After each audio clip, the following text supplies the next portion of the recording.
অমৃত বৃক্ষ আন্দোলনৰ photo upload কৰিবলৈ হ'লে আপোনালোকে প্ৰথমে প্লে ষ্টৰত যাব বা এপ ষ্টৰত যাব, গৈ কিনে আপোনালোকে লিখিব অমৃত বৃক্ষ আন্দোলন।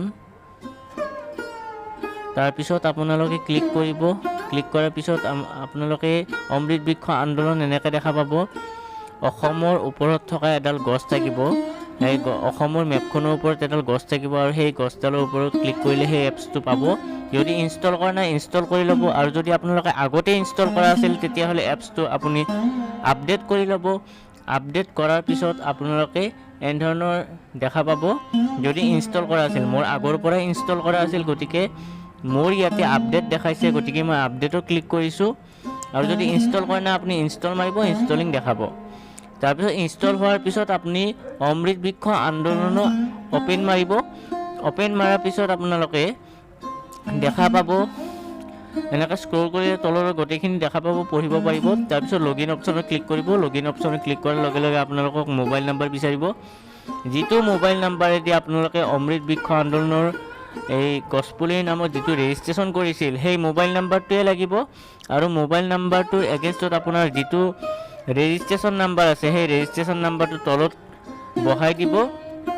প্ৰথমতে মোবাইল নাম্বাৰ, তাৰপিছত ৰেজিষ্ট্ৰেশ্যন নাম্বাৰ। আৰু যদি কোনোবা ব্যক্তিয়ে পাহৰিছে যে ৰেজিষ্ট্ৰেশ্যন নাম্বাৰটো মোৰ কি আছিল, তেতিয়াহ'লে আপোনালোকে ৰেজিষ্ট্ৰেশ্যন নাম্বাৰৰ সলনি গেট OTP ক্লিক কৰিব পাৰে।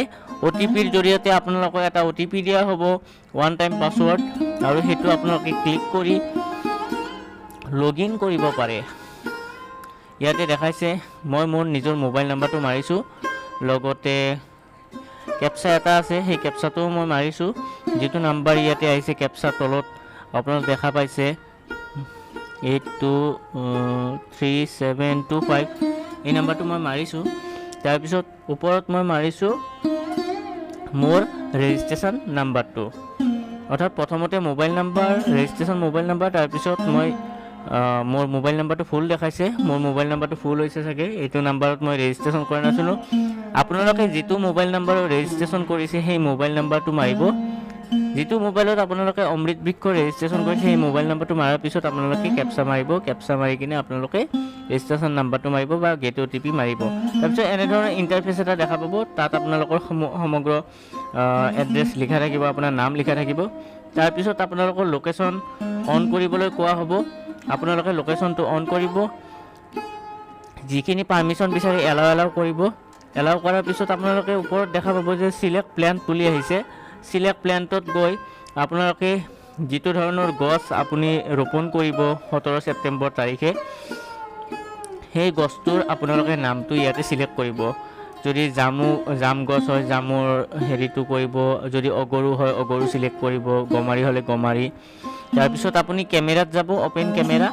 অ'পেন কেমেৰাত গৈ আপোনালোকে অ'পেন কেমেৰা কৰিব। এনেকৈ আপোনালোকৰ ফটো আহিব, কেমেৰাটোত দেখাব, আপোনালোকে বৃক্ষৰোপণ কৰি থকা ফটো এটা দেখাব। মই ডেমো হিচাপে এটা বেলেগ ফটো এটা দেখাইছোঁ, কিন্তু আপোনালোকে গছপুলিটো ৰোপণ কৰি থকা পিকচাৰটো চিলেক্ট কৰিব, কেমেৰাত গৈ অ'পেন কৰিব। অ'পেন কৰি কিনে ক্লিক কৰিব। ক্লিক কৰাৰ পিছত এনেকৈ ক্ৰপ অপশ্যন এটা আহিব। ক্ৰপ কৰাৰ পিছত আপোনালোকে ছেভ কৰি দিব। ছেভ কৰাৰ পিছত আপোনালোকে এনেকৈ আহিব ইণ্টাৰফেচটো। তাৰপিছত এটা অপশ্যন আহিব আপলোড বুলি কিনে, তাতে আপোনালোকে আপলোড মাৰিব। আপলোড মৰাৰ পিছত প্ৰথম পিকচাৰখন আপোনালোকৰ আপলোড হৈ যাব। কিন্তু যিহেতু দুটাকৈ গছপুলি আপোনালোকে ৰোপণ কৰিব লাগিব, দ্বিতীয়টো গছপুলিৰ কাৰণে আপোনালোকে আকৌ এনেধৰণৰ